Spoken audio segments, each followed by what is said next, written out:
Good afternoon, everybody. Welcome to Punisher's Paintball YouTube channel. My name is Media Guy Doug, and today I'm going to be walking you through some very commonly found issues with shocker amps that can come from factory. Not necessarily your fault as the user, things that you should know though. If you do encounter these things, we're going to try to cover a couple of those today in this video. If you like today's video, make sure to click like.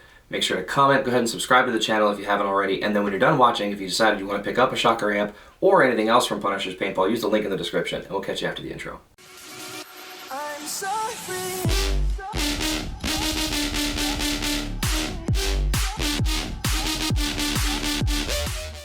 Alright, so I wrote down a few important things here that I'm just going to make sure to go over kind of top to bottom with this shocker amp. So first, I'll start off with a very literally and figuratively small one that can pose some pretty big problems. There is a body O-ring between the lower frame and the upper actual body of the gun here. Is O-ring titled, or number rather, OM9 OM1. For those of you that are going to be replacing this on your own and need to properly look through the diagram, that is the O-ring that can be a trouble spot if you do have a leak in the middle, in the body of your gun. That's a very common one that'll happen sometimes. It can just be from wear or from just putting the gun back together, maybe incorrectly, you rub it the wrong way or something like that. I've replaced a couple myself on an older shocker because I'm pretty sure it's the same O-ring. Sometimes it just gets pinched in between. I have players that have taken a rough dive and that can offset it sometimes, so just want to watch out for it. Once again, that is OM9 OM1. I can't be outside dealing with a customer.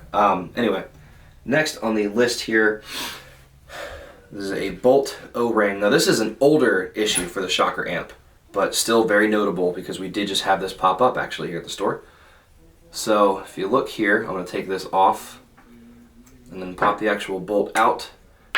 Out of these two O-rings on the back, the further forward of the two is very important for controlling the bolt speed with the shocker amp. So when they were first produced, they were being made with the O-ring OU7013, which was just a little bit too small. So your velocity would be correct, but the speed of the bolt coming out of the marker would be just a little bit too great, and that would leave you with this issue of you had actually people busting paint when, even though the gun wasn't really shooting that hard necessarily, or like any more than 280 or 300 feet per second, the speed of the actual bolt was a little bit too much for the brittle paint, so it would end up breaking a lot of paint in people's guns, and it was a very simple fix of just a different O-ring, which is OU7015.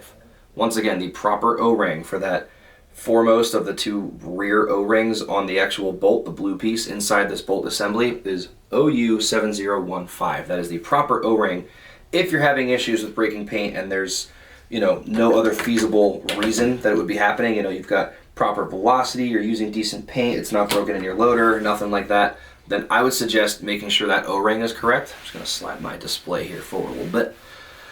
Get back here.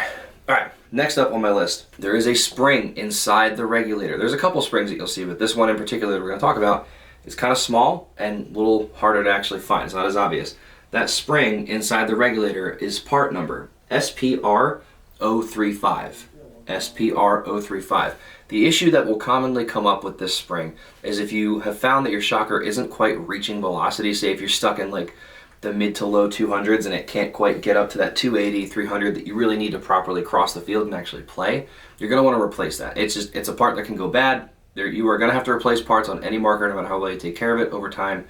Got to rebuild O-rings, got to change out a spring or two here and there, so that's going to be one that you will have to replace from time to time. I haven't had to yet, but when that does come up, if you're having issues achieving proper velocity going up instead of, if it's shooting too hard, look into changing out that spring, pull it out, see if it's broken or cracked or anything like that. And then the final piece here that I'd like to bring up is that there is an issue occasionally with shockers that'll come out of the factory where it'll get eye fault and the marker won't cycle. So there's a few reasons for that. A big one is just board alignment. So when you are putting the marker together or when it's assembled, you need to make sure that both boards are properly aligned and that the actual, the pins that are trying to find each other to a certain opening, that they are actually properly and fully connecting to get that electric connection through the gun. So that can be an issue of just an improper connection. Can be that the boards aren't set right.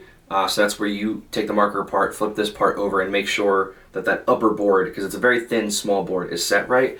There is, however, an issue as well where there can be faulty boards from factory. So again, no part on the user, no fault of yours. It's just sometimes electronics come out of the box and they aren't working. Shocker will replace that if you can send it back, and then they can assess that it is actually that and it wasn't user error. I've seen it a couple times now. They will fully replace it, no questions asked. All they're going to do is make sure that it is actually that issue and not something else, and they'll take care of it. But that part number is the upper vision board, which is SHK 415. So SHK 415. And if you give it to any tech, what they will first probably do is they will try to simply realign the boards and see if that gets it working.